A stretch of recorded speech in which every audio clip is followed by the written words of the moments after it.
And finally, for today's episode, let's turn to David Trim for a look at Adventist history. This week, we hear about mission training schools in Iran and in the Amazon region of Peru. April 14 was a significant date for two mission schools, only 4 years apart chronologically, but separated by thousands of miles geographically.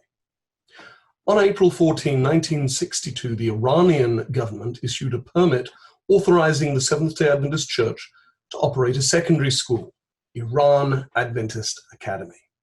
Now, the church had operated a school in Iran since 1946, but it was unlicensed by the government and only had 8 grades.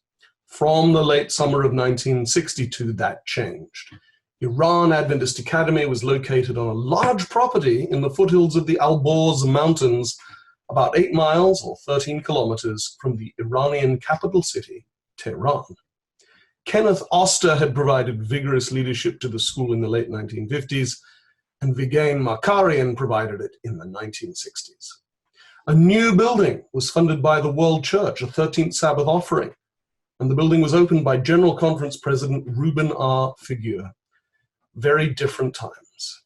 Sadly, after the Iranian Revolution, when an Islamic regime came to power, the academy was appropriated by the government.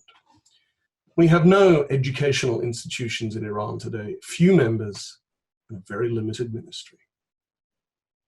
4 years later, on April 14, 1966, Colegio Adventista de Ucayali, or Ucayali Adventist Academy, opened in Pucallpa, a city that lies on the Ucayali River in eastern Peru. The Ucayali is one of the rivers that joined to form the Amazon River, and the Ucayali Basin was very important in Peruvian Adventist history because that is where Adventist work in the Amazon region of Peru started when legendary American missionaries Ferdinand and Anna Stahl moved there from the Andes region of Peru in 1921. Subsequently, the Stahls were joined by other missionaries, including Wilhelm and Olga Schäffler from Germany. Thanks to their innovative approach and holistic work, Adventist mission in the Amazon flourished. Today, Colegio Adventista de Ucayali continues to operate, building on the foundation laid by the Stahls and other missionaries, which make the Seventh-day Adventist Church the largest Protestant denomination in Peru today. Iran and Peru stand at different ends of the missional spectrum, success and disappointment.